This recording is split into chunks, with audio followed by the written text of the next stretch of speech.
கிறிஸ்துக்கள் மிகவும் பிரியமாய் அழைக்கப்பட்டிருக்கக்கூடிய வீட்டார்களுக்கும் சபையாருக்கும் கூடி வந்திருக்கக்கூடிய சகோதர சகோதரிகளுக்கும் ஆண்டவராய் இயேசு கிறிஸ்துவின் நாமத்தில் வாழ்த்துக்களையும் வணக்கங்களையும் கூறிக்கொள்கிறேன். சிறப்பு அழைப்பு நிமித்தமாக இந்த ஐக்கியத்திலே கூடி வந்திருக்கக்கூடிய ஒவ்வொருவரையும் ஆண்டவர் இயேசு கிறிஸ்து ஆசீர்வதிப்பாராக. இன்றைக்கி நம்ம வாழக்கூடிய உலகத்திலே பலவிதமான சூழ்நிலைகள், பலவிதமான மக்கள் கூட்டங்கள் வாழ்ந்து கொண்டு தான் இருக்கிறார்கள். அதே சமயம் பலதரப்பட்ட மக்கள் பலதரப்பட்ட சபைகளுக்கு சென்று கொண்டும் இருக்கிறார்கள். எப்படிப்பட்ட சூழ்நிலையாக இருந்தாலும் ஒரு குடும்ப உறவு என்பது மிக முக்கியமான ஒன்றாக இருக்கிறது. எனவே இந்த குடும்ப உறவின் அடிப்படையில் நாம் சில காரியங்கள், வேத வாக்கியங்கள், இன்றைக்கி ஒருத்தர் சர்ச்சுக்கு போகிறாங்கனாலே அதுக்கு மெயின் காரணம் நம்ம கடவுளை தொழுது கொள்ள வேண்டும் ஒன்று. ரெண்டாவது, நாம் ஒரு சகோதர சிநேகத்தில் நம்ம ஒரு ஐக்கியத்தை நாம் ஏற்படுத்த வேண்டும். மூன்றாவது நம்முடைய தேவைகளை எல்லாம் ஆண்டவர் சந்திக்க வேண்டும். இப்படி பல காரியங்களை நிமித்தமாக நாம் ஆலயத்துக்கு செல்கிறோம், நாம் ஜெபம் செய்கிறோம், இதெல்லாம் செய்யணும். அதோடு கூட இப்படி வீடுகளை நம்ம கூட்டம் வைக்கும்போது ஒரு ஃபெலோஷிப் என்னாகும், அதில் கிரியேட் ஆகும். அது ஒரு ஃபெலோஷிப் கிரியேட் ஆகும். அந்த ஃபெலோஷிப்பில் என்ன பண்ணுறோம், நம்ம சபையில் கேட்க முடியாத சில காரியங்கள், புரிந்து கொள்ள முடியாத காரியங்கள், கேட்டு பதில் கிடைக்காத காரியங்கள், இது எல்லாம் என்ன பண்ணுவோம், அந்த ஒரு ஃபேமிலி ஃபெலோஷிப்பில் நம்மளால் கண்டுபிடிக்க முடியும் என்பதாக அந்த இடத்துல பார்க்கணும். அதில் நம்ம சுருக்கமாக, ரொம்ப ஜாஸ்தி டைமெல்லாம் எடுக்காமல் நம்ம கொஞ்சம் சுருக்கமாக ஒரு காரியத்தை நாம் செய்கிறவர்களாக இருக்கிறோம். புரியுமா? இப்போ நம்ம ஒரு சின்ன டாபிக் நம்ம பார்க்கணும். இந்த டாப்பிக்கில் நீங்கள் பார்த்தீங்கன்னா அது ஆரோ அப்படின்னு ஒரு டாப்பிக்கை நம்ம இன்றைக்கி நம்ம செலக்ட் பண்ணியிருக்கோம். நம்ம டிஸ்கஸ் பண்ணுறதுக்காக, நம்ம புரிஞ்சுக்கிறதுக்காக ஒரு டாப்பிக்கை செலக்ட் பண்ணியிருக்கிறோம்.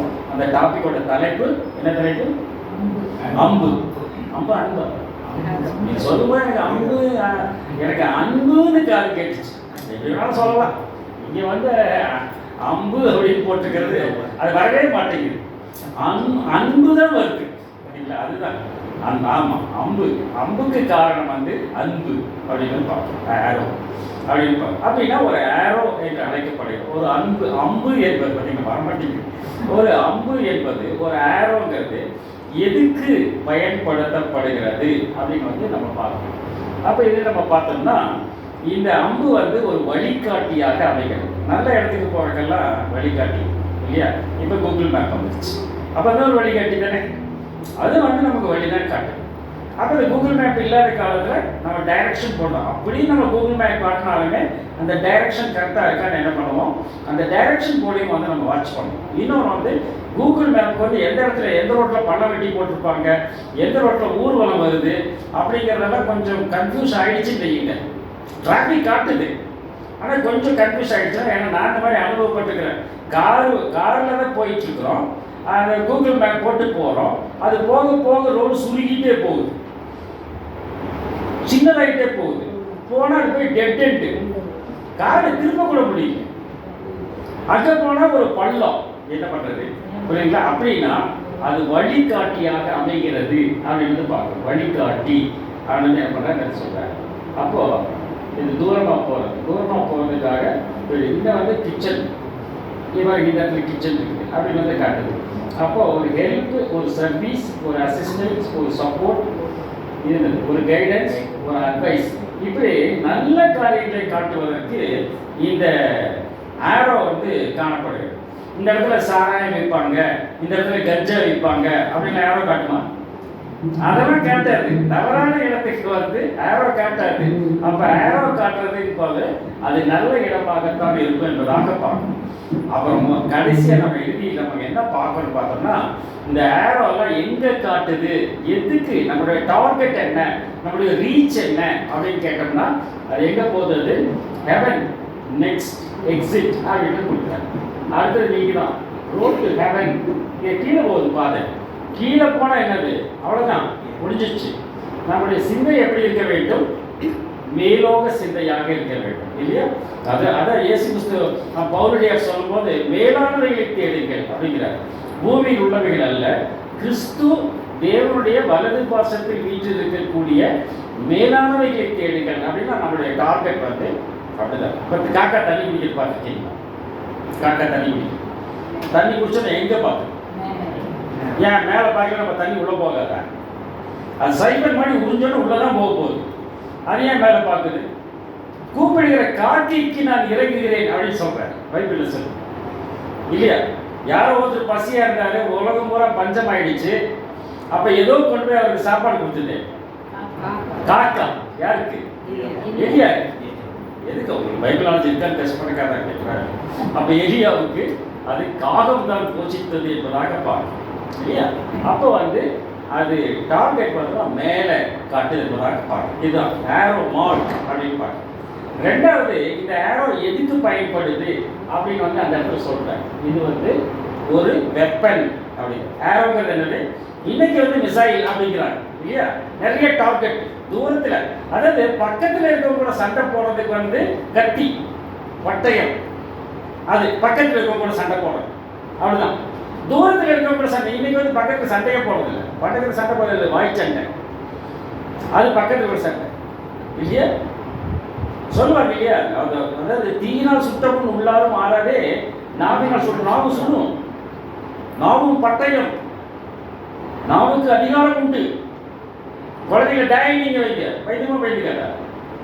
அப்போ அது என்னது? அது ஒரு வெப்பன் அந்த இடத்துல வந்து அந்த இடத்துல பயன்படுது என்பதாக பார்க்கிறோம். இது வந்து இந்த வெப்பன் வந்து ரெண்டு காரியங்களுக்கு பயன்படுகிறது என்பதாக பார்க்கிறோம். ஒன்று வந்து இது விலங்கு கொல்லுவதற்கு, இன்னொன்று மனிதன் கொலை செய்யப்படுவதற்கு அப்படின்னு பார்க்கணும். இது ரெண்டு காரியம். அப்போ விலங்கு கொலை செய்தால் அந்த விலங்கு என்ன ஆகுது? அது உணவிற்கு பயன்படுகிறது. அதுக்கு தானே எதுக்கு வேட்டையாட போனாங்க? இன்னைக்கெல்லாம் எப்படின்னு தெரியாது. இன்னைக்கு வேட்டையெல்லாம் இங்கெல்லாம் அலோவ் பண்ணுறதில்லை. அப்போ வேட்டைக்கு போனாங்கன்னா நம்ம வந்து அது உணவிற்கு பயன்படுகிறது என்பதாக பார்க்கணும். அப்போ எதிரி உடமைக்கு பார்க்கணும். எதிரி போய் ஒரு பர்சன் என்ன ஆகிடுது? அந்த இடத்த பிடிச்சிக்கலாங்க. இப்படி போகிறாங்க, அப்படியே டார்கெட் பண்ணி போகிறாங்க, அந்த இடத்த வந்து கேப்சர் பண்ணிடுறாங்க. அப்படின்னா இது ஒன்று, தூரத்தில் இருக்கக்கூடிய விலங்கு கொலை செய்யப்பட வேண்டும், தூரத்தில் இருக்கிற எதிரியை கொலை செய்ய வேண்டும். அன்னைக்கு வந்து அன்னைக்கு பயன்படுத்தப்பட்ட ஒரே ஆயுதம் தூரத்தில் சென்று கொலை செய்வதற்காக பயன்படுத்தப்பட்டது அம்பு தான். இதை விட்டால் வேற கிடையாது. அன்னைக்கு வேற கிடையாது. அப்படிதான் என்ன பண்ணுறோம், நாம் வந்து பார்க்கிற வரலாறு இன்னைக்கு நிறைய வந்துருச்சு. இன்னைக்கு அதை வந்து ஒரு விளையாட்டு பொருளாக மாறிவிட்டது. அந்த குழந்தைங்க விளையாடுறதோ, அந்த பெரியவங்க விளையாடுறதோ, இதெல்லாம் என்ன பண்ணுறாங்க இன்னைக்கு அப்படியாக மாறிவிட்டே இருப்பாங்க. இருந்தாலும் அது தூரத்தில் இருந்தது வந்து அது எரிவதற்காகத்தான் அது பயன்படுத்துது என்பதாக அந்த இடத்துல வந்து என்ன பண்ணுறோம், நாம் புரிந்து கொள்ளுகிறவர்களாக இருக்கிறோம் பிரிமானம். அப்போது இதில் வந்து 3 பாகங்கள் உண்டு அப்படின்னு வந்து நம்ம பார்க்கணும். இதில் எவ்வளோ பாகம் இருக்குது? 3 parts ஆஃப் an arrow. 3 பாகங்கள் உண்டு. ஒன்று வந்து அதில் பார்த்தீங்கன்னா இதில் டிப்பு இல்லையா? இந்த ஆரோ ஹெட்டு, இந்த ஹெட் எப்படி இருக்கணும்? ஷார்ப்பாக இருக்கும் இல்லையா? ஆரோ ஹெட்டு ஷார்ப்பாக இருக்கும். இது ஷார்ப்பாக இருக்கும் ஒன்று. அப்போது ஒருத்தர் வந்து என்ன பண்ணானமா, ஒரு இடத்துல வேலைக்கு போனான். வேலைக்கு போகும்போது என்ன பண்ணான், நீ மரம் வெட்டுறவன் போய் என்ன பண்ணான், ஃபர்ஸ்ட் டே வந்து என்ன பண்ணிட்டான், ஒரு 20 மரம் வெட்டிட்டான். உடனே என்ன ஒரு நாள் 20 மரம் வெட்டிட்டியா அப்படின்னு என்ன பண்ணிட்டாங்க, அவன் ரொம்ப வச்சுக்கிட்டு நிறைய காசு கொடுத்தாரு. அடுத்த நாள் வந்து மரம் வெட்டும் போது அவனால் 10 மரம் தான் வெட்ட முடிஞ்சிருக்கு. அதுக்கடுத்த நாள் போகும்போது அவனால் 5 மரம் தான் வெட்ட முடிஞ்சிருக்கு. ஏன்? ரொம்ப வீக் ஆகிட்டான், சரியாக சாப்பிடல. அப்படியா? நல்லா சாப்பிட்டான். எதுனால? ஷார்ட்டாக. அப்போ தான் கேட்குறாரு, முதலாளி கேட்குறாரு, ஏன்ப்பா ஃபர்ஸ்ட் டே நான் 20 மரத்தை வெட்டினேன், 2வது நாள் 10 மரத்தை வெட்ட, இன்னைக்கு 5 மரத்தை வெட்டிருக்கேன், ஏயா? அதான் எனக்கு தெரியலைங்க அச்சமா அப்படிங்கிற. இவர் என்னது கேட்குறாரு, ஷார்ப் பண்ணியா, உன்னோட கோடாரியை ஷார்ப் பண்ணியா அப்படின்னா ஷார்ப்பாக இருந்தால் தான் வெட்ட முடியும் என்பதாக பார்க்குறோம். முதல்ல ஷார்ப்னஸ் ஒன்று. ரெண்டாவது வந்து இந்த சென்டர் பார்ட், இந்த நீளமான பகுதி, இந்த நீளமான பகுதி தூரத்திற்கு எடுத்து செல்லக்கூடிய ஒரு பகுதியாக இருக்கிறது. மூன்றாவது வில்லில் உட்காரணும் இல்லையா? வில்லு வழியாக தானே போகுது, அம்பு எதில் இருக்கு. அம்புங்கிறது வந்து ஒரு கருவியாக இருந்தாலும் இந்த அம்பை பயன்படுத்துவதற்கு ஒரு வில் என்பது தேவைப்படும் என்பதாக பார்க்கணும். வில் இருந்தாலும் where there is will there is way அப்படி நம்ம சொல்லுவோம். அது வேற, அதுக்கும் வேணும், அதுக்கும் வில் வேணும் இல்லையா? அப்போ வந்து இது 3 பகுதியாக அங்கே பயன்படுத்தப்பட்டது அப்படின்னு வந்து என்ன பண்ணுறோம், அந்த அதில் வந்து நம்ம பார்க்கணும். அப்படின்னா இந்த அம்பு என்பது எது அப்படின்னு வந்து ஒரு கேள்வி ஃபுல்லாக இது எழுதுமாங்க. சரி, அம்பு என்பது என்ன? பரவாயில்லைங்க, நீங்க சொல்லணுங்கிறதுக்காக அது வரமாட்டேங்குது அந்த இடத்துல இல்லையா? அம்பு என்பது எது? What is an arrow? arrowனா என்ன? சரி, அது வரக்கூட நீங்க சொல்லுங்க. arrowங்கிறது என்ன? சங்கீதம் வந்துச்சா? படிங்க. அம்பு என்பது எது அப்படின்னு ஒரு கேள்வி அந்த இடத்துல கேட்கிறார். எது அம்பு என்பது? வாழ வயதின் குமாரர் அப்படிங்கிறார். the children of the youth அப்படிங்கிற சங்கீதம் நம்ம படிச்சா இல்லையா? அந்த சங்கீதத்தில் வந்துச்சா இல்லையா? வாழ வயதின் குமாரர் பலவான் கையுள்ள அம்புக்கு ஒப்பாக இருக்கிறார்கள் அப்படின்னு வந்து என்ன பண்றாரு அந்த இடத்துல சொல்றாரு. வாழ வயதின் குமாரர் அப்படின்னா சன்ஸ் ஆஃப் த யூத். ஒவ்வொரு வீட்லையும் வந்து இருக்கக்கூடிய பிள்ளைகள், அந்த பிள்ளைகள் அம்புகளை போல இருக்கிறார்கள். நிறைய வீடுகளை நம்ம பார்க்கிறோம், அம்மா அப்பா இங்கே தான் இருப்பாங்க இல்லையா?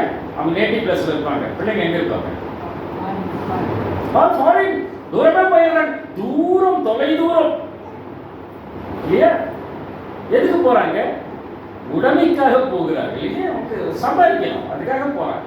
அவங்க பீஸ்ஃபுல் லைஃப் வேணும் இல்லையா? ஊர் விட்டு ஊர் போறாங்க, கண்டம் விட்டு கண்டம் போகிறார்கள், நாடு விட்டு நாடு போகிறார்கள். அதுதான் வாழ வயதின் குமாரர் அப்படின்னு என்ன பண்றாரு இந்த சங்கீதம் படிக்கணும். அதுல வாழ வயதின் குமாரர் பலவான் கையில் அம்புகளுக்கு இப்போ படிச்சேன் இல்லையா? 124 சங்கீதம் 5-6 வசனம் படிச்சோம் இல்லையா? பலவான் கையில் அம்புகளுக்கு ஒப்பாக இருக்கிறார்கள், அவைகளால் தன் அம்பரா துணியை நிரப்புகிற புருஷன் பாக்கியவான். அம்பரா துணி அப்படிங்கிறார். அப்படி இந்த அம்பரா துணி என்றால் என்ன அப்படின்னு வந்து பார்க்கணும். இப்போ இதுல வந்து இதுதான் அம்பரா துணி.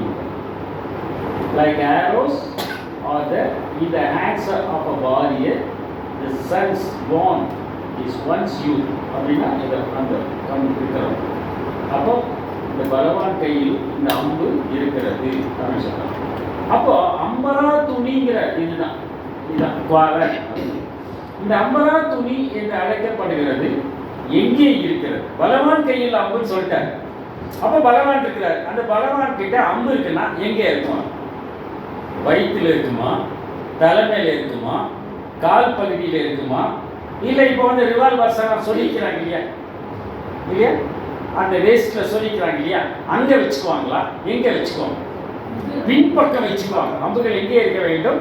பலவானுக்கு பின்னாடி இருக்க வேண்டும். புரியுதுங்களா? பலவானுக்கு பின்னாடி அம்புகள் இருக்க வேண்டும். ரைட்டு. அந்த அம்புகள் மேல் நோக்கி இருக்குமா, கீழ் நோக்கி இருக்குமா? எங்க நீங்களா பார்த்தது இல்லைங்க, அதை தெரியாதுங்க. நாங்க மகாபாரத யுத்தம் நாங்க பார்த்தோமா? நாங்க கீழ் நோக்கி இருக்கும் இல்லையா? அம்புகள் எங்க நோக்கி இருக்கிறது? அது கீழ் நோக்கி இருக்கிறது. அம்பரா துணிங்கிறது அது கீழ் நோக்கி இருக்கிறது அப்படின்னு வந்து அந்த சொல்லுவாங்க. அப்போ பலவான் கையில் அம்புகள் கீழ் நோக்கி இருக்கிறது. இன்னொன்று, அம்புகள் நல்ல நம்ம இந்த கரலாக்கட்டையெல்லாம் சுற்றுறாங்க இல்லையா ஜிம்மில், அந்த மாதிரி பெருசாக இருக்குமா, இல்லை உரல் மாதிரி பெருசாக இருக்குமா, அதில் ஸ்லிம்மாக இருக்கும்? ஸ்லிம்மாக இருக்கும். புரியுதுங்களா? ஒன்று ஷார்ப்பாக இருக்கணும் மேலே, ரெண்டாவது ஸ்லிம்மாக இருக்கணும், மூணாவது பலவானுக்கு பின்னாடி. புரியுதுங்களா? பலவானுக்கு பின்னாடி இருக்கணும். அப்படின்னா அந்த பலவான் என்று அழைக்கிறவர் யார் அப்படின்னு வந்து நம்ம பார்ப்போம். அடுத்தது பலவான் என்று அழைக்கிறவர் யார் என்பதை தான் என்ன பண்றாரு அந்த இடத்துல நமக்கு நம்மோடு கூட அவர் பேசுகிறார் என்பதாக இந்த இடத்துல அப்போ மைட்டி மேன். அப்போ யார் பலவான்? இதில் பலவான் யாராக இருக்கிறாரு? இது வந்து ஷார்ப்பாக இருக்குது, இது அம்பரா துணி பின்னாடி இருக்குது பாருங்க, அம்புகள்லாம் கீழ் நோக்கி இருக்குது. இந்த ஷார்ப்னஸ் இருக்கணும், இந்த ஷார்ப்னஸ் இருக்கணும். அப்படி வாயிலிருந்து வருது. எங்கிருந்து வருது? வாயிலே இருந்து வருகிறது அப்படின்னு வந்து அந்த இடத்துல சொல்லுவதாக பார்க்கிறோம். சங்கீதம் 45:5 படிக்கிறீங்களா? சங்கீதம் 45:5. இந்த அம்புகள் எப்படி இருக்குமோ அது வந்து கூர்மையாக இருக்குங்கிற. உங்களுடைய அம்புகள் கூர்மையானவைகள் அவர்கிட்ட இருக்குது. பலவான் யாரு? ஜீசஸ் தான் பலவானு. அந்த ஜீசஸ்க்கு பின்னாடி நம்ம இருக்கணும். ஜீசஸ்க்கு பின்னாடி இருந்தாலும் நான் தான் எட்டி பார்த்துட்டு இருக்க கூடாது. நம்ம கீழ் நோக்கி இருக்கணும், தாழ்மை உள்ளவர்களாக இருக்க வேண்டும். பார்த்தீங்களா, வம்புகள் கூர்மையானவைகள். உங்க வீட்டில் வந்து கத்தி இருக்கும், எல்லா வீட்லையும் எவ்வளோ கத்தி இருக்கும். கிச்சன் எவ்வளோ கத்தி வச்சுருப்பாங்க? ஒரு கத்தி, 4 கத்தி வச்சுருப்பாங்க. என்ன கத்தி எதுவுமே எடுத்து பயன்படுத்துவாங்க? எது ஷார்ப்பாக இருக்கோ அதை தான் பயன்படுத்துவாங்க. ஷார்ப் பண்ணணும்னு கூட தோணாது, ஷார்ப்பாக இருக்கிறத தான் எடுத்து பயன்படுத்துவாங்க. அப்படின்னா அது ஷார்ப் பண்ண என்னன்னு பார்த்தோம்னா அதுலேருந்து ஒரு லைட்டிங் வருமா வராது இல்லையா? அது அப்படியே நல்ல சைனிங் வர பாலிஷாக வரும். அதுதான் நம்ம வந்து என்ன பண்ணுறோம், அது வந்து இப்படி பாலிஷாக இருக்கு என்பதாக பார்க்கக்கூடிய அன்புகள் கூர்மையானவைகள் அப்படிங்கிறாரு. அவைகள் ராஜாவுடைய சத்துருக்களின் இருதயத்துக்குள் பாய்விட்டார். அப்படின்னா இது வந்து ஒரு கொலைக்கெறியான இடத்துல பயன்படுத்தும். ராஜாவின் சத்துருக்களுடைய இருதயத்துக்குள்ள பாய்விட்டார். அப்ப சத்துரு யாரு? ராஜா யாரு? ராஜான்னு எங்க வீட்டு பக்கத்துல ஒருத்தருக்காருங்க, ராஜான்னு. நீங்க அவர் சொல்றீங்களா? என் கூட வேலை செய்யறதுக்கு பேர் கூட ராஜா தாங்க. நீங்க அவர் சொல்றீங்களா? எங்க பழைய மாஸ்டர் கூட அவர் பேர் ராஜா தாங்க. அந்த ராஜாவா? ராஜா யாரு? ஜீசஸ், இயேசு ராஜா. இயேசு ராஜா விட்டு நம்ம எத்தனை ராஜாவை நம்ம தேடுறோம் இல்லையா? அப்ப ராஜாவின் சத்துருக்கள் இருக்கிற நமக்கு யார் சத்துரு? நமக்கு யார் சத்துரு? சாத்தான்னு நம்ம சொல்றோம். அதே சமயம் என்ன, அதுக்கு முன்னாடி என்ன சொல்லிட்டாரு அவரு? உன் சத்துருக்கள் உன் வீட்டாரை. தகப்பனுக்கு விரோதமாய் மகன், மகனுக்கு விரோதமாய் தகப்பன், தாய்க்கு விரோதமாய் மருமகள மாமியார், மகள் தாய்க்கு விரோதமாய் மகள் இல்லையா? அவளுக்கு அவ்வளவு பவுன் போட்டு கட்டி கொடுத்த, எனக்கு இவ்வளவு பவுன் போட்ட, அவளுக்கு மட்டும் 100 பவுன் போட்ட, எனக்கு 50 பவுன் போடுறேன். எப்பா காஸ்ட் ஆஃப் லிவிங் அன்னைக்கு கம்மியா இருந்துச்சு, அதெல்லாம் எனக்கு தெரியாது.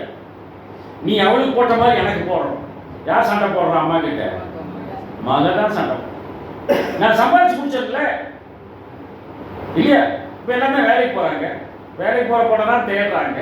அப்போ வந்து சம்பாதிச்சு குடிக்கிறாங்க. அப்ப கேட்கிறாங்க அவங்க, அப்பாவுக்கு பையனுக்கு பிரச்சனை வருமா? எதுக்கு? சொத்து, சொத்து. அது வருது, அது மாமியாருக்கும் மருமகளுக்கும். அதுக்காகவே வேண்டாம் இல்லையா? வீட்டுக்கு வீடு வாசப்படிங்கிற மாதிரி மாமியாருக்கும் மருமகளுக்கும் சண்டை போய். அதனால தான் ஒரு சமூகத்தில் என்ன பண்ணுவாங்கன்னு கேட்டிங்கன்னா, அவங்க கல்யாணம் ஃபிக்ஸ் பண்ண உடனே அவங்க என்ன பண்ணிடுவாங்க, அடுத்த நாளே அவங்க வந்து காசி ரிஷிகேஷெல்லாம் போகிறதுக்கு புக் பண்ணிடுவாங்க. பேரண்ட்ஸ் இவங்க என்ன பண்ணுவாங்க, புண்ணியஸ்தலங்கள் போகிறதுக்காக புக்கிங் பண்ணிடுவாங்க ட்ராவல்ஸில். கல்யாணம் முடிச்சு வந்த உடனே என்ன பண்ணிடுவாங்க, அப்போ நாங்கள் போயிட்டு வரோமான்னு போயிடுவாங்க. மாமியார் மருமக பிரச்சனை வருமா? இவங்க போயிட்டு 3 மாதம் கழிச்சு வருவாங்க, 4 மாதம் கழிச்சு வருவாங்க. 4 மாதம் கழிச்சு வரும்போது என்ன இருக்குங்க, அடுத்த ஒரு ஃபங்க்ஷன் வந்துடும். என்ன ஃபங்க்ஷன் வரும்? அவங்க அம்மா வீட்லேருந்து வருவாங்க. வந்து என்ன பண்ணுவாங்க, சோறாக்கி போட்டு பேபி ஷவர்னு வச்சு கூட்டிட்டு போயிடுவாங்க. மாமியார் மருமக பிரச்சனை வருமா? வராது. அதுக்கப்புறம் ஒரு 6 மாதம் கழிச்சு பொண்ணு மட்டும் வருமா? குழந்தையோட வரும். இப்போ அந்த மாமியாருடைய சிந்தனையில எது பாயுது? என் பையனை ஷேர் பண்ண வந்துட்டான்னு பாயுமா, உங்களுக்கு குழந்தை போகும்? குழந்தை போயிடும். இப்படிதான் சொல்றோம். புரியுதுங்களா? இதான் லாஜிக். இந்த லாஜிக் நமக்கு தெரியறதில்லை. என் பையன் அப்படித்தான் இருப்பான், இப்படித்தான் இருப்பான், என் பையன் தண்ணி எடுக்க போக மாட்டான், என் பையன் கடைக்கு போக மாட்டான், எல்லாம் நான் தான் பண்ணுவேன் அப்படின்னு சண்டை. அப்ப பலவான் கையில் அம்பு ஸ்லிம்மா ஷார்ப்பா இருக்கு, ஸ்லிம்மா இருக்குது. புரியுதுங்களா? இப்ப நம்ம பார்த்துக்கிறோம். என்ன பண்ணுவாங்க, சில பேர் வந்து என்ன பண்ணுவாங்க, ஐயா ஒல்லியா இருப்பார், அம்மா நல்ல குண்டா இருக்கும். ஆனா கல்யாணத்துக்கு முன்னாடி அவர் என்ன கேட்பாரு, அவரு நல்ல ஒல்லியான பொண்ணை பாருங்க, அந்த குண்டு பொண்ணு வேணான்ற ஒல்லியான பொண்ணை பார்த்து கட்டி வச்சிருவாங்க, கல்யாணம் கட்டி வச்சிருவாங்க. ஒல்லியான பொண்ணை போய் பார்த்துட்டு வந்துடுறாங்க. பார்த்துட்டு வந்துட்டு ஒரு 2 மாசம் கழிச்சு கல்யாணத்துக்கு போகும்போது அம்மா ஊதிடுச்சு. அந்த கல்யாணத்துக்கு சந்தோஷம் அதே ஆயிடுச்சு. இதுதானே பொண்ணு அப்படிங்கிற அளவுக்கு. அப்புறம் கல்யாணம் முடிச்சு 2-3 வருஷம் கழிச்சு என்ன இவர் மறைஞ்சிருவார். போட்டோக்கு நிற்கும் போது இவர் முன்னாடி போய் அந்த அம்மா பின்னாடி வந்துச்சுன்னா யார் தெரியுமா? அவருக்கு அந்த அம்மா தான் தெரியும். புரியுதுங்களா? அப்போ பலவானாகிய இயேசு கிறிஸ்துவுக்கு பின்னாடி நம்ம ஃபேக்டா இருந்தோம்னா அவர் கூட நடக்க முடியாது. ஒண்ணு, அவரை மறைச்சு நம்ம போறோமா? 2. புரியுதுங்களா? அதனால பலவானை முன்னே விட்டு அவருக்கு பின்னாடி நாம தாழ்மை உள்ளவர்களாக, கீழ் நோக்கி பார்வையுடையவர்களாக அப்படி நாம் இருக்க வேண்டும் என்பதை தான் என்ன பண்றோம், இந்த அம்பிலிருந்து நாம் கற்றுக்கொள்ளுகிறவர்களாக இருக்கிறோம் பிரியமானவர்களே. அதை தான் சொல்றாரு. அப்போ படிங்க 40 ஏசாயா 49:2. அதான் இங்க பார்க்கிறோம். வாயை கூர்மையான பட்டயமாக்கி, வாயிலிருந்து வருது பட்டயம், கூர்மையான பட்டயமாக்கி கரத்தின் நிலையினால் என்னை மறைத்து என்னை துலக்கமான அம்பாக்கி என்னை அம்பராத்திரிகளை மூடி வைக்கிறாங்க. துலக்கமான அம்புங்கிறார் அப்படின்னு நினைத்தோம். ஷார்ப்பா இருக்கக்கூடிய அம்பு என்பதை தான் அந்த இடத்துல வந்து நாம் பார்க்கிறவர்களாக இருக்கிறோம். அப்படின்னா ஒன்று 2 கதை வந்து நம்ம கற்றுக்கிட்டோம். ஒன்று வந்து இது வந்து பரலோக பாதையை காட்டும். நம்ம வந்து பரலோகம் யார் அம்பு? பலவான் கோயில் அம்பு வாழவேலி குமாரர் இருக்காரு. அப்ப என்ன பண்றாங்க அவங்க? அவரை அந்த பாதையை காட்டணும். பலவானுக்கு பின்னாடி இருக்கணும், தாழ்வு பணிந்து இருக்கணும், ஸ்லிம்மா இருக்கணும், ஷார்ப்பா இருக்கணும் அப்படின்னு என்ன பண்ணிட்டோம், இதுல வந்து நாம் பார்த்து விட்டோம் என்பதாக அந்த அதுதான் துலக்கமான அம்புங்கிற. துலக்கமான அம்புன்னு என்ன அர்த்தம்? ஷார்ப்பா இருக்கக்கூடிய அம்பு அப்படிங்கிறத என்ன பண்றாரு அந்த இடத்துல நமக்கு விளக்கம் கொடுக்கிறார் என்பதாக பார்க்கிறோம். படி இன்னொரு வசனம் படிக்கலாம். இதுல ஆபகூக் நீங்க எந்திரிச்சு வந்துடுறீங்க 3ஆம் அதிகாரம் 11ஆம் வசனம். நான் ஆபகூக்கு உடனே அது பிரதர் கூட்டிக்கலாம் பிரதர்ன்ட்டு என்ன பண்றேன் இல்லையா? இது வரைக்கும் நான் போய் பேசுற ஆபகுக்குன்னு சொல்லாலும் ஆபகுக்கு யாரும் இருக்க மாட்டாங்க. 1086 பக்கம் நம்ம பைபிள் 3ஆம் அதிகாரம் 11ஆம் வசனம். சந்திரனும் சூரியனும் தன் தன் மண்டலத்தில் நின்றன. சொல்றாரு பாருங்க, சந்திரனும் சூரியனும் தன் தன் மண்டலத்தில் நின்றனங்கிறாரு. அப்போ இது சூரியனை சந்திரன், இது சந்திரன், இது சூரியன். சூரியனும் சந்திரனும் தன் தன் மண்டலத்தில் நின்றன. உமது அம்புகளின் ஜோதியிலும், உமது அம்புகளின் வெளிச்சம், உமது அம்புகளின் வெளிச்சத்திலும் ஜோதியிலும், ஜோதினா வெளிச்சம் தானே, உமது ஈட்டியினுடைய மின்னல் பிரகாசம், ஈட்டியுடைய மின்னல் பிரகாசத்திலும் நடந்தனமா. நடக்குமா? அது நிலா நடக்குமா? சூரியன் நடக்குமா? இந்த சூரியனும் சந்திரனும் தன் தன் மண்டலத்தில் நின்றனமா, தமது அம்புகளின் ஜோதியில் பிரகாசத்தில் அவைகள் நடந்தது என்று சொல்லுகிறார். அப்படின்னா சூரியன்னா என்ன, சந்திரன்னா என்ன தெரியுங்க. அதை காலையில் உதிக்கும் இல்லை தானே. The sun rises in the east. நாங்க படிச்சிருக்கோம், காலையில் உதிக்கும். அதானே இன்னைக்கு சொல்றீங்க. சன் உதிக்குமா? எனக்கு தெரியாது. நாங்க பார்க்கும்போது நடுவானத்துல தான் இருக்கும். இன்னைக்கு அப்படிதான். இன்னைக்கு சூரியன் உதயம் பார்த்துட்டீங்களான்னா இங்கே நாகர்கோவில் போனாங்க, கன்னியாகுமரி போனாங்க. கன்னியாகுமரி போய் காலையில் சூரிய உதயத்தை பார்க்கணுன்ட்டு நைட்டு படுத்தவங்க ஒரு 7 மணிக்கு எழுந்திருக்கிறாங்க. 7 மணிக்கெல்லாம் எழுந்திரிச்சு அதுக்குள்ள சூரியன் வந்துச்சுங்க. சரி, நீ வீடியோ தான் எடுத்து வச்சியா இந்த பார்க்க புரியுங்களா? அப்படின்னா காலையில் நேரத்தில் எழுந்திருக்கிற பழக்கமே இல்லை. ஒரு பையன் இன்னொரு பையனுக்கு ஃபோன் பண்ணுறான் 12 மணிக்கு, மத்தியானம் 12 மணிக்கு ஃபோன் பண்ணுறான். டேய் என்னடா வரலையா? நீ என்ன சர்ச்சுக்கு போலாம் வரையக்கூடிய வரலையா? ஏன்டா உன்னை காரணம் என்ன? டேய் அர்த்தராத்திரியில் ஏன்டா கூப்பிட்றேன்? அர்த்தராத்திரியும் அவனுக்கு அப்போ அவன் தூங்க நேரம் எப்படி? புரியுதுங்களா? இன்னைக்கு அப்படிதான் நிலைமை மாறிவிட்டது என்பதாக. எப்படின்னா சூரியன் சந்திரன் என்ன அப்படிங்கிறத நீங்க இப்போ கண்டுபிடிக்கணும். படிங்க. ஆதியாகமம் 37ஆம் அதிகாரம் 9-10 வசனங்கள். இந்த யோசேப்பு கனவு காணுவார் இல்லையா? அப்ப வேறொரு கனவை அவர் பார்க்கிறார். யோசேப்பு அவன் வேறொரு சொப்பனம் கண்டு தன் சகோதரை நோக்கி, நான் இன்னும் ஒரு சொப்பனத்தை கண்டேன். சூரியனும் சந்திரனும் 11 நட்சத்திரங்களும் என்னை பணிந்து கொண்டன அப்படிங்கிற. அதுக்கு அவங்க அப்பா என்ன மறுபடியும் சொல்லுகிறார்? இதை வந்து அப்பா கிட்டையும் பிரதர்ஸ் கிட்டையும் சொன்ன போது அவன் தகப்பன் அவனை பார்த்து, நீ கண்ட இந்த சொப்பனம் என்ன? நீ என்ன சொப்பனை பார்த்த, நீ என்ன கனவு கண்ட? நானும் உன் தாயாரும் உன் சகோதரரும் தலைமட்டம் குனிந்து உன்னை நானும் உன் தாயாரும் உன் சகோதரரும் தலைமுடி வந்து உன்னை வணங்குவோமா அப்படின்னு கேட்கிறார். என்று அவனை கடிந்து கொண்டான். அவனை கடிந்து கொண்டிருக்கார். இப்ப சொல்லுங்க, சூரியன் என்ன சந்திரன்? வசந்த கவனிக்கலையா? வசந்த கவனிச்சிங்களா இல்லையா? சூரியனும் சந்திரனும் 11 நட்சத்திரம் நீ விழுந்து வணங்கினோட நானும் உங்க அம்மாவும் உங்க பிரதர்ஸும் உன்னை வந்து வணங்குமான்னு கேட்கிறார். அப்ப நட்சத்திரங்கள் என்னது? சகோதரர்கள். சூரியன் தான் அப்பா, சந்திரன் தான் அம்மா. அதான் சொல்றேன், சூரியனும் சந்திரனும் போது இந்த இடத்துல பார்க்கும்போது சூரியன் என்பது தகப்பன், சந்திரன் என்பது தாயார்.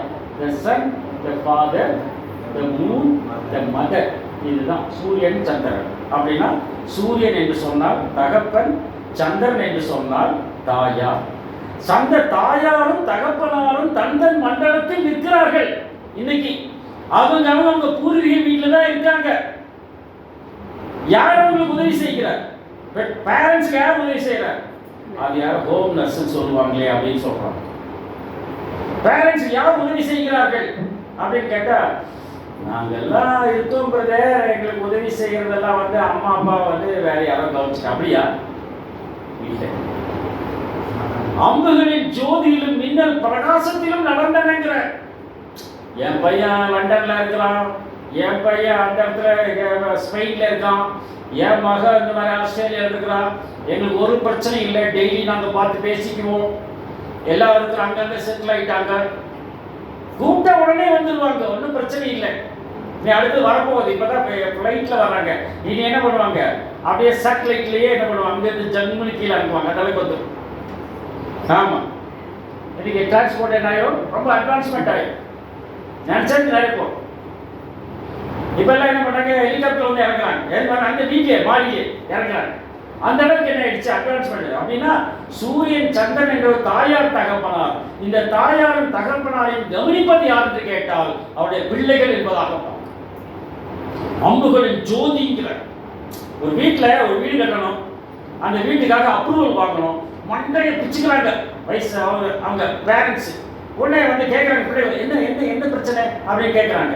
கேட்கும்போது இந்த மாதிரி அப்ரூவல் போகணும், இந்த வந்து கார்பரேஷனில் வந்து இந்த கவர்மெண்ட்டில் வந்து யாரும் தெரியல, கொடுத்தா பலனால். நீங்கள் சும்மா இருங்க, கார்பரேஷனில் இருக்கக்கூடிய அந்த மேனேஜரே வந்து என் ஃப்ரெண்டோட அப்பா தான். எப்படி புரியுதுங்களா உங்களுக்கு? அப்போ யார் மூலமாக வந்துச்சு? அந்த பிள்ளைகள் மூலமாக அந்த பாக்கியம் வருகிறது என்பதாக பார்க்காதனால வந்து பிள்ளைகிட்ட அவங்க என்ன பண்ணணும், நீங்க வந்து தோளுக்கு மேல் வந்தால் அவன் தோழன், தோளுக்கு மேல். அதெல்லாம் சொல்லுவாங்க, சைக்காலஜிஸ்ட் சொல்லுவாங்க, ஒரு குழந்தைய வந்து 3 வயசுல இருந்து 13 வயசு வரைக்கும் அடிச்சு வளர்த்தலாம், 13 வயசுக்கு மேல அடிக்கவே கூடாது. அந்த 13 வயசுக்கு மேல அந்த பிள்ளைகளுக்கு என்ன பண்ணிடணும், ஃப்ரெண்டா மாறிடணும். அப்படி ஃப்ரெண்டா மாறிட்டோம்னா அந்த பிள்ளைங்க எது நடந்தாலும் வீட்டில் வந்து சொல்லும். அதுக்கு மேல அடிச்சோம்னா அந்த பிள்ளைங்க நம்ம பகைச்சோம். இதுதான் சைக்காலஜி, புரியுதுங்களா?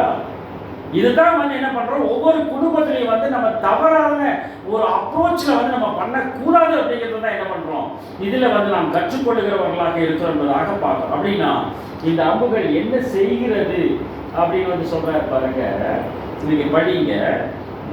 இதுல எரேமியாவின் புத்தகம் 51:11. அம்புகளை துளக்குங்கள், கேடகங்களை நன்றாய் செப்பனிடுங்கள், கர்த்தர் மேதியருடைய ராஜாக்களின் ஆவியை எழுப்ப பண்ணினார். எதுக்காமா?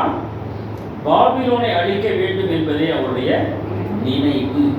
பாபிலோனை அழிக்க வேண்டுவதே அவருடைய நினைவு. இது கர்த்தர் வாங்கும் வழி அப்படிங்கிறார். பாபிலோனை அழிக்க வேண்டும் என்று அந்த இடத்துல சொல்லுகிறார். அப்போ டு டெஸ்ட்ராய் த பாபிலோன் அப்படின்னா அம்புகள் எதற்கு விரோதமாக செல்லுகிறதுன்னு பார்த்தோம்னா இந்த பாபிலோனுக்கு விரோதமாக போகிறது என்பதாக அந்த இடத்துல வந்து பார்ப்போம். பாபிலோனுக்கு விரோதமாக செல்லுகிறது. பாபிலோன் என்று சொன்னால் ஒருவேளை அது ஒரு சபையை குறிப்பதாக இருப்பதாக நாம் நினைக்கலாம். ஆனா பாபேல் என்பதற்கு அர்த்தம் பார்த்தீங்கன்னா குழப்பம். குழப்பங்களை அழிக்க வேண்டும். அதுக்குதான் அம்புகள். நம்ம கன்ஃபியூஸ் பண்ணிக்கிறோம். நம்ம எந்த டாக்டர் போய் பார்க்கலாம், இப்படி ஒரு பிரச்சனை இருக்கு, நமக்கு ஒரு பையனுக்கு ஒரு சரியான வேலை கிடைக்கணும்னா நம்ம எங்க போய் நம்ம அப்ரோச் பண்ணலாம். இப்படி பலவிதமான குழப்பங்கள் ஒரு குடும்பத்தில் இருந்தால், அல்லது ஒரு சபையில் இருந்தால், அல்லது ஒரு சமுதாயத்தில் இருந்தால், எல்லா இடத்துலையும் என்ன இருக்குங்க? சர்ச்சில் எடுத்துட்டோம்னா யூத்துங்கிறாங்க. இந்த பக்கம் போற யூத் கொயர் எல்லாம் யூத். அந்த யூத் ஃபோர்ஸ் சர்ச்சில் இருக்கு. கட்சிங்கிற அமைப்பில் இருக்கா இல்லையா? கட்சியில் இருக்கா இல்ல? இளைஞர் பேரணி அப்படின்னு சொல்றாங்க. அப்ப இளைஞர் சபையில இருக்கு, சமுதாயத்தில் இருக்கு, வீட்டிலையும் என்ன பண்றாங்க? ஒண்ணுமில்லை, வீட்டில் உட்காந்துட்டு இருக்கிறோம், திடீர்னு வந்து யாராவது காலி மேல எடுக்கிறாங்க, உடனே என்ன சொல்லுவோம்? டே போய் பாருடா, சொல்லமா மாட்டோம். அப்ப என்ன பண்றாங்க? அந்த பிள்ளை இருக்குங்க, நானே பார்த்துட்டோம். அப்ப என்ன பண்ற? அவரே பேசி அனுப்பிச்சு வந்துடல, இல்லைன்னா யாரும் வந்துட்டாங்க, நீயே போய் கேள்வி சொல்லுவாங்களா? அப்போ பிள்ளைகள் அந்த மாதிரி வளர்க்கப்பட்டார்கள் அப்படின்னா அந்த குழப்பங்கள் ஒழிக்கப்பட வேண்டும் என்பதற்காகத்தான் அவர்கள் செயல்படுகிறார்கள் அப்படின்றதாக அந்த பார்க்கிறோம். அடுத்தது அதில் எப்படி கண்டினியூ பண்றாங்க பாருங்க. பாபிலோனை அழிக்க வேண்டும் என்பதே அவருடைய நினைவு. இது கர்த்தர் வாங்கும் பழி. இது தமது ஆலயத்துக்காக அவர் வாங்கும் பழி என்பதாக. படிங்க 50-14 படிச்சிங்களா? நீங்கள் எல்லாரும் பாபிலோனுக்கு விரோதமாய் அணிவகுத்து நின்று வில்லை நாணேற்றி அதன் மேல் அம்புகளை எய்யுங்கள். அம்பு செலவை பாராதீங்க. பாபிலோனுக்கு விரோதமாய் அம்பு அனுப்புங்க, அம்பு செலவை பார்க்காதீங்கிற. அம்பு என்னது? வாழவயதில் குமாருக்கு செலவு பண்றதுக்கு நீங்க தயங்காதீங்க. கரெக்டு தானே இல்லையா? பையன் படிக்கிறது நம்ம செலவு பண்ணுமா மாட்டோமா இல்லையா? சொத்தை வித்து படிக்க வைக்கிறாங்க. அங்க ஒரு லேண்டுல வேலை வித்துப்பா, பையனை ஃபாரின் அனுப்புப்பா, படிச்சு வரட்டும்பா, பிள்ளைய அனுப்புப்பா சொல்றா. அதனால வாழவேதி குமார் தான் அம்புகள். அந்த அம்புக்காக நீங்கள் செலவு பண்ணுவதை யாரும் தயங்கவே இல்லை இல்லையா? அதான் சொல்றாரு, அம்பு செலவை ஃபார் எஜுகேஷன் இல்லையா? அம்பு செலவை நீங்கள் பார்க்க கூடாது என்பதாக அந்த இடத்துல வந்து பேசுகிறார். அதுக்கப்புறம் 51:11 அதே எரேமியால வந்து கடைசியில இது பாபிலோனை அழிக்க வேண்டும் அவருடைய என்பதை நினைவு, இது தமது ஆலயத்துக்காக அவர் வாங்கும் வழிங்கிறார். புரியுதுங்களா? அப்ப பாபிலோன் அழியணும் அப்படின்னு எதுக்காக கேட்டா தமது ஆலயத்துக்காக. எந்த ஆலயத்துக்காக? இந்த மேல் வீட்டு இருக்கிற ஆலயமா, இல்ல அங்க இருக்கக்கூடிய கத்தீட்ரல் சர்ச்சா, இல்ல வந்து ஜெருசலேம் ஆலயமா, இல்ல சினகாகா? எது ஆலயம் அப்படின்னு பார்க்கணும். ஆலயத்துக்காக எது ஆலயம்? You are the temple of God. யூங்கிறது பன்மையா ஒருமையா? Is it plural or singular? You அப்படிங்கிறது எனக்கு கிராமர்லாம் நான் வந்து சின்ன வயசுல படிச்சேன். நீங்க வந்து யூ சிங்குலரா ப்ளூரலான்னு கேட்டோம்னா எங்களுக்கு அதெல்லாம் இப்ப தெரியாது. தமிழ்ல நீங்கள். யூங்கிறது ஒருமையும் குறிக்கும், பன்மையும். இப்போ கிறிஸ்துவுக்கு ஏற்ற மனவாட்டின்னு வந்து என்ன பண்றாங்க? சிங்குலர்ல தான் சொல்றாங்க. யார சொல்றாங்க? அந்த சபையை சொல்லுகிறார்கள். சபை என்பது என்ன? அது ஒரு கூட்ட ஜனங்கள். தனி மனிதனா? இல்லை, ஒரு கூட்ட ஜனங்கள். கிறிஸ்து அவர்கள், கிறிஸ்து அவன் அப்படிங்கிறத கிறிஸ்து அவர்கள் அப்படின்னு சொல்றாரு. நீங்கள் தேவனுடைய ஆலயமா இருக்கிறீர்கள் என்றும் தேவனுடைய ஆவி உங்களில் வாசமாக இருக்கிறது என்றும் அறியீர்களா? ஒருவன் தேவனுடைய ஆலயத்தை கெடுத்தால் அவனை கெடுப்பார். அந்த ஆலயம் பரிசுத்தமாக இருக்கிறது, நீங்களே அந்த ஆலயம் என்ன பண்றாரு? நம்ம பரிசுத்தம். அப்ப நாம தான் பரிசுத்தமா இருக்கோம். நம்ம பரிசுத்தமா கடவுளுடைய ஆலயமாக நாம் இருந்தால் அப்ப அந்த புத்திக்கு ஒன்று நம்ம ஷார்ப்னஸ் வந்துருச்சு, அந்த ஸ்லிம் நேச்சர் வந்துருச்சு. புரியுதுங்களா? அதுதான் அங்க நடக்கக்கூடிய உண்மை என்பதாக பார்க்கணும். நம்ம ஆலயத்துக்குள்ள செல் போட்டு வருவோம், ஷூஸ் மாட்டிட்டு ஆலயத்துக்குள்ள வருவோம், வரமாட்டோம். ஆலயத்தில் டிவி சீரியல் பார்ப்போமா? பார்க்கணும். வீட்டில் நம்ம ஷூ போட்டு போவோம், வீட்டுக்குள்ள போக மாட்டோம். வீட்டுக்குள்ள டிவி சீரியல் பார்ப்போம். அதான். அப்ப என்ன அர்த்தம்? நம்ம ஆலயமா இல்லைன்னு என்பது பொருள். புரியுதுங்களா? ஆலயத்தில் நாம் எப்படி இருக்கிறோமோ அது போலதான் நம்முடைய இல்லத்திலும் ஆலயமாக நாம் இருக்க வேண்டும் அப்படிங்கிறத அந்த இடத்துல நம்ம பார்க்கிறோம். தம்முடைய அம்புகளை எய்து அவரை சிதறடித்து மீனர்களை பிரபோதித்து அவர்களை சத்துருக்களை நீங்களாக்கி ரட்சிக்கிறார். அதை என்ன பண்றாரு? அந்த இடத்துல இந்த டெம்பிளுக்காக செய்கிறார் என்பதாக அந்த இடத்துல நம்ம பார்க்கிறோம். வெளிப்பசேஷம் 6ஆம் அதிகாரம் 2ஆம் வசனம். வெளிப்பசேஷம் 6ஆம் அதிகாரம் 2ஆம் வசனம். நான் பார்த்தபோது இதோ ஒரு வெள்ளை குதிரையை கண்டேன். இதோ நான் பார்த்தபோது ஒரு வெள்ளை குதிரையை கண்டேன். அப்படிங்கிற ஒரு வெள்ளை குதிரை. அதன் மேல் ஏறி இருந்தவன் வில்லை பிடித்திருந்தான். அதன் மேல் ஏறி இருந்தவன் என்ன செய்கிறார்? வில்லை பிடித்திருக்கிறார். அவனுக்கு ஒரு கிரீடம் கொடுக்கப்பட்டது. அவருக்கு ஒரு கிரீடம் கொடுக்கப்பட்டதாம். அவர் ஜெயிக்கிறவராகவும் புறப்பட்டார். அவர் ஜெயிக்கிறவர் ஜெயிப்பவராக புறப்பட்டார். He went for conquering அப்படிங்கிற அண்டு கான்கர். அவர் ஜெயிக்கிறவராக புறப்படுகிறார், ஜெயிப்பவராகவும் புறப்படுகிறார் அப்படின்னு என்ன பண்றாரு? அந்த இடத்துல அவர் பேசுகிறார் என்பதாக பார்க்கணும். இப்போ இந்த வசனத்துல இப்படி படிச்சுக்கிறியா? அந்த வசனத்துல ஒண்ணு இல்லை. என்ன இல்லை? என்ன இருக்கு? குதிரை இருக்கு, வெள்ளை குதிரை இருக்கு, அது மேல ஒருத்தர் வந்துட்டு இருக்காரு இல்லையா? அவர் கையில் என்ன இருக்கு? வில் இருக்கு. அப்புறம் தீனை இருக்கு. என்ன இல்லை? அம்பு இல்லை. புரியுதுங்களா? அம்பு போயிடுச்சு. அம்பு போயிடுச்சு. அது பேர என்ன வந்துச்சு? அது பேர என்ன வந்துச்சு? அதுக்கப்புறம் அம்பு சென்றது, கிரீடம் வந்தது. அம்பு போயும் அம்பு ஒரு மெட்டல் தான், கோல்டு ஒரு மெட்டல் தான் இல்லையா? அம்புங்கிற ஒரு மெட்டல் போனதுனால இவர் தலைக்கு கிரீடமா வந்துட்டாங்க என்பதாக பார்க்கிறோம்.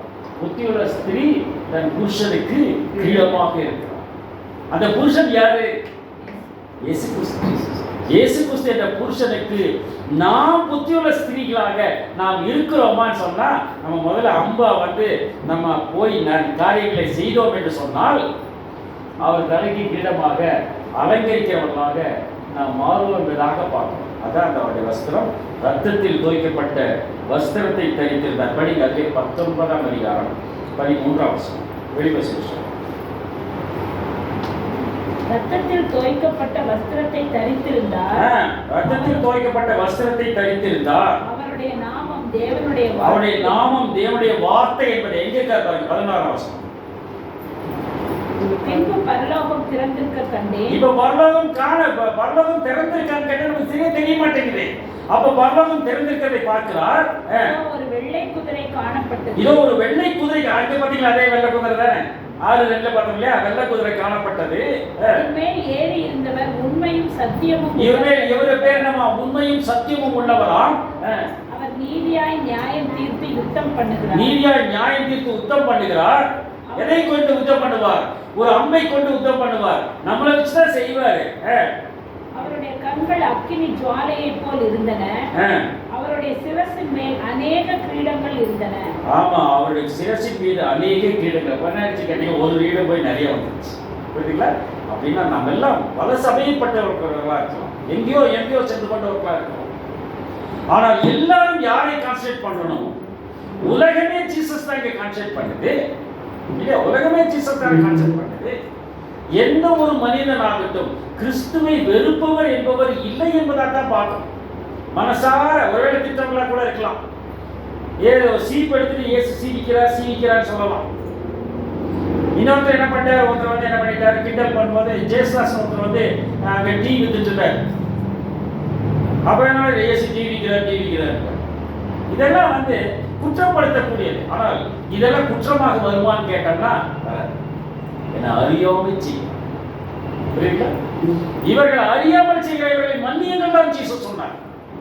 தெரியாது, நம்ம கூட கிறிஸ்துவுக்கு விரோதமாக செயல்பட்டவர்களாக இருக்கலாம் என்பதாக தான் பார்க்கிறோம். அப்படின்னா இந்த வார்த்தை என்னன்னு பார்த்தோம்னா, அவருடைய ரத்தத்தில் துவைக்கப்பட்ட வஸ்திரத்தை தரித்திருந்தார். அவருடைய நாமம் தேவனுடைய வார்த்தை என்பது கடவுளுடைய வார்த்தை. கடவுளுடைய வார்த்தையாக வந்தார்.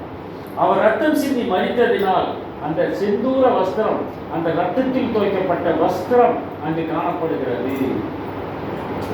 வஸ்திரம் என்று சொன்னால் அந்த ட்ரெஸ், அது எது மேல இருக்கும்? ட்ரெஸ் கோட்டாக்கர்லாம் சொல்லிடுது. சரீரத்தின் மீது, சரீரத்தின் மீது வஸ்திரம் இருக்கும். சரீரம் என்றால் என்ன அப்படின்னு ஒரு கேள்வி கேட்டா உடம்புன்னு சொல்லிட்டார். நீங்களே என்னுடைய சரீரமாய் இருக்கிறீர்கள். நீங்களே என்னுடைய சரீரமாச்சு சொன்னார் இல்லையா? அப்பன் ராட்சஸ் கொடுக்கும் போது நீங்க சரீரமாக தனித்தனி அவயங்களாக இருக்கிறீர்கள். நாம தான் அவருடைய சரீரம். அவர் தலை சொல்றதை கேட்டு நம்ம நடக்கணும் அப்படின்னு என்ன பண்றாரு? அந்த இடத்துல நியாயப்படுத்துகிறார் என்பதாக பார்க்கிறோம். ஏசாயா 49:2 மன்னிக்கவும் 51:16.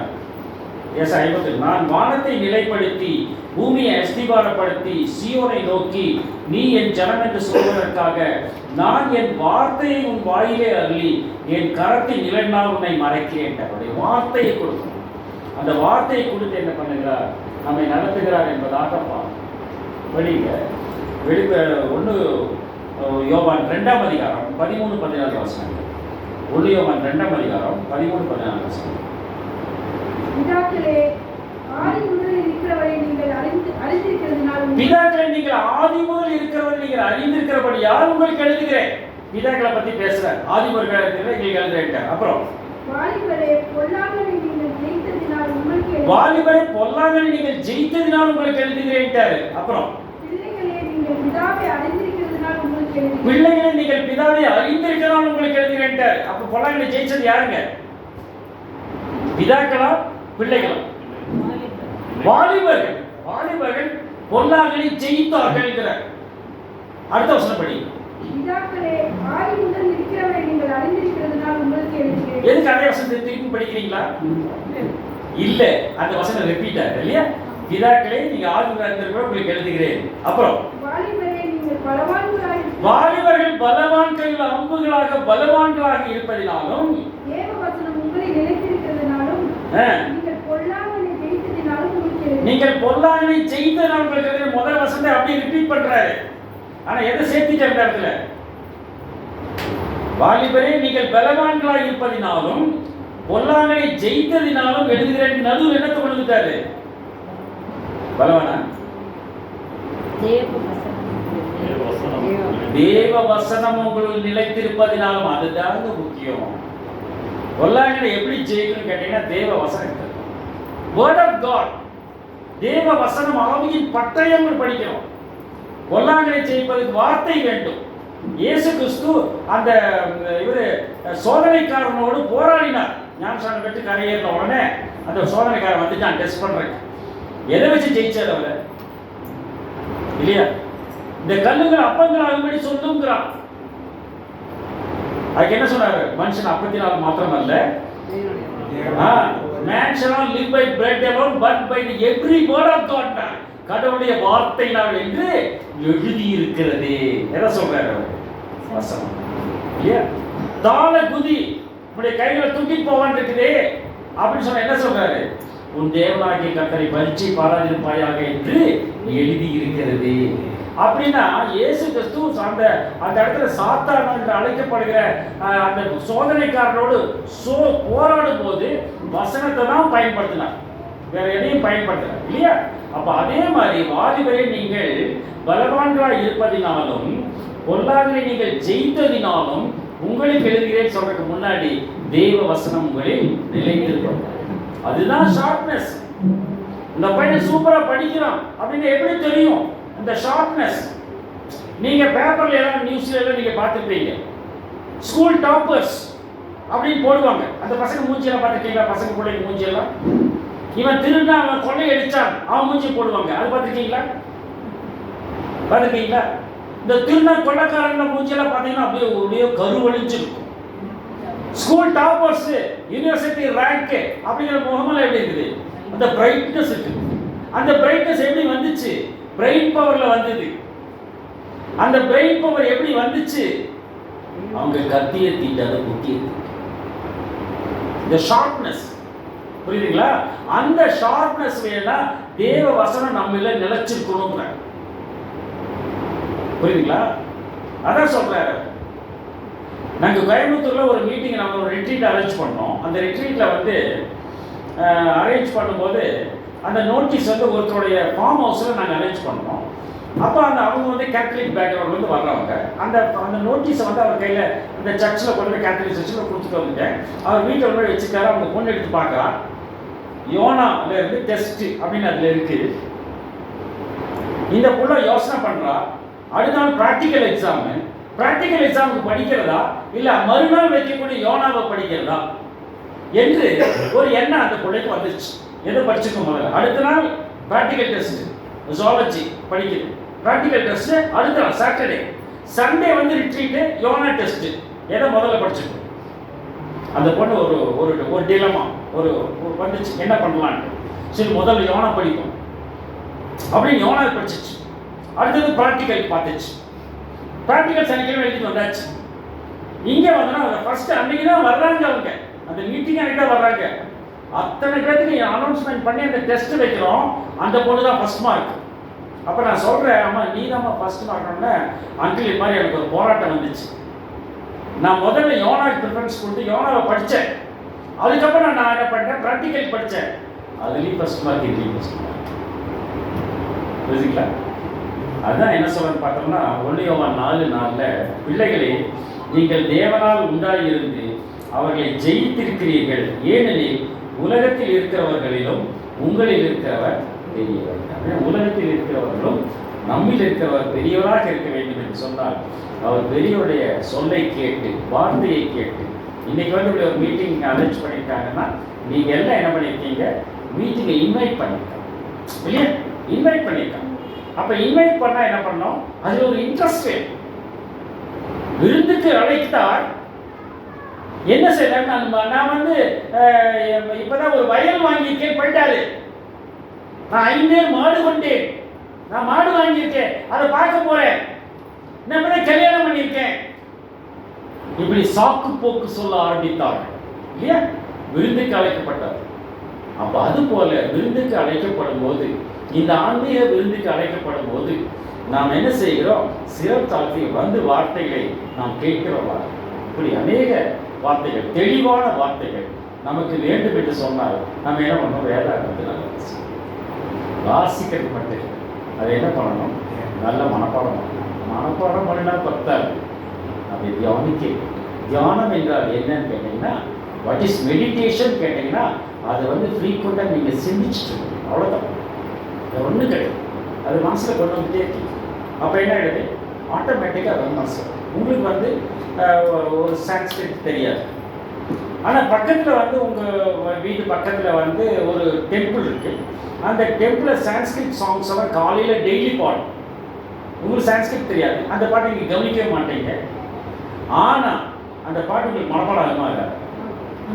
கவனிக்கவே இல்லை, தெளிவும் தெரியாது. ஆனால் அந்த பாட்டு உங்களுக்குள்ள வேலை செய்யுது. புரியுதுங்களா? அதனால தான் என்ன சொல்றேன்னு பார்த்தோம்னா, இந்த வார்த்தைகளுக்கு நாம் செஞ்சோம். புரியுதுங்களா? எனவே அப்படி போல நாம் வாழ கற்றுக்கொண்டோம் என்று சொன்னால் நம் பலவான் கையில் அம்புகளை ஒப்பாக நாம் இருப்போம். ஏன்னா இது வந்து யூத்துக்காக தாங்க, இது எங்களுக்கெல்லாம் இல்லைங்கன்னு வந்து சொல்லலாம் இல்லையா? அவர்கள் என்ன பண்றாங்க, அவர்கள் கழுகுகளை போல செய்து வாலிபரும் இடறி விடுவார்கள். கர்த்தருக்கு காத்திருக்கிற என்ன பண்ணுவாங்க, அவர்கள் கழுகுகளை போல செட்டில் அடிப்பார்கள். அவர் ஓடினாலும் இடைப்படைகிறார்கள், நடந்தாலும் சோர்ந்து போகிறார்கள். அப்படின்னா அந்த வந்து age is just a number அப்படின்னு தான் நம்ம படிக்கணும். ஏஜ் இஸ் நம்பர் தான். விளையாட்டு விளையாடுறவன் வந்து ஃபுட்பால் விளையாடுறவன் அவன் வந்து விளையாட்டு என்னன்னா நல்லா விளையாட்டு தான் இருப்பான். சாவர வரைக்கும் விளையாடுவான், கைகால் உடையாமல் இருக்கிற வரைக்கும் விளையாடுவான். நான் சைக்கிள் நல்லா ஓட்டுவேன், நல்ல ரேஸ்ல எல்லாம் போய் கலந்துருக்கேன் அப்படின்னு நான் வந்து சைக்கிள் தொடவே இல்லைன்னு வைக்கிங்க, என்னால் ஓட்ட முடியுமா? அது அப்போ இது ப்ராக்டிஸ் இருக்கணும். புரியுதுங்களா? என்ன ஒரு போராட்டத்தில் ஒரு ஒரு விளையாட்டில் போய் அதில் நம்ம ஜெயிக்கணும்னா என்ன பண்ணணும், நம்ம சிந்தை அதுக்குள்ளாக இருக்க வேண்டும். நம்முடைய என்ன பண்ணணும், அதுக்காக வந்து என்ன நம்ம முயற்சி எடுக்க வேண்டும். நம்ம என்ன பண்ணணும், அதுக்காக சரிவிகித உணவை நாம் ஏற்றுக்கொள்ள வேண்டும். டயட் கீப் பண்ணணும். புரியுதுங்களா? அதனால வந்து கண்ட உபதேசங்களுக்கு நாம் சரி சாய்க்காதபடி டயட் கீப் பண்ணணும். அப்போ நம்ம ஸ்லிம் ஆகிடும். புரியுதுங்களா? பலவானை முன்னிலைப்படுத்தி நாம் தாழ்மை உடையவர்களாக இருந்து நாம் செயல்பட வேண்டும் என்றுதான் இந்த இடத்துல இந்த பாடத்திலே நாம் கற்றுக்கொண்டோம். எனவே சகோதர சகோதரிகள் பொறுமையோடு கேட்டு இந்த நாளிலே இந்த இல்லத்தாரர்களுடைய அழைப்பை ஏற்று வந்தமைக்காக நன்றிகளை கூறி இல்லத்தார் சார்பாக நன்றிகளை கூறிக்கொண்டு பல ஜப தேவைகள் இருக்கலாம், பல எதிர்பார்ப்புகள் இருக்கலாம். எல்லாவற்றையும் ஏற்ற காலத்தில் கடவுள் என்ன பண்ணுவார், நடத்தி கொடுப்பார். அது நம்மளுடைய அவருடைய கையில் நம்ம பலவான் கையில் அம்புகளாக ஒவ்வொருவரும் இருக்க வேண்டும். அதுபோல நமது இல்லத்தில் இருக்கக்கூடிய பிள்ளைகளையும் நாம் கோபப்படுத்தாமல் அவர்களுக்கு கத்தரிக்கேற்ற சிக்ஷையிலும் போதனையிலும் வளர்க்க வேண்டும்ங்கிறது தான் என்ன பண்ணுறோம், இதில் நாம் கற்றுக்கொள்ள இருக்கிறோம். பிதாவாகிய யாவை கடவுள் ஆண்டவர் இயேசு வழியாக இந்த வார்த்தைகளை ஆசீர்வதிப்பாராக. ஆமென்.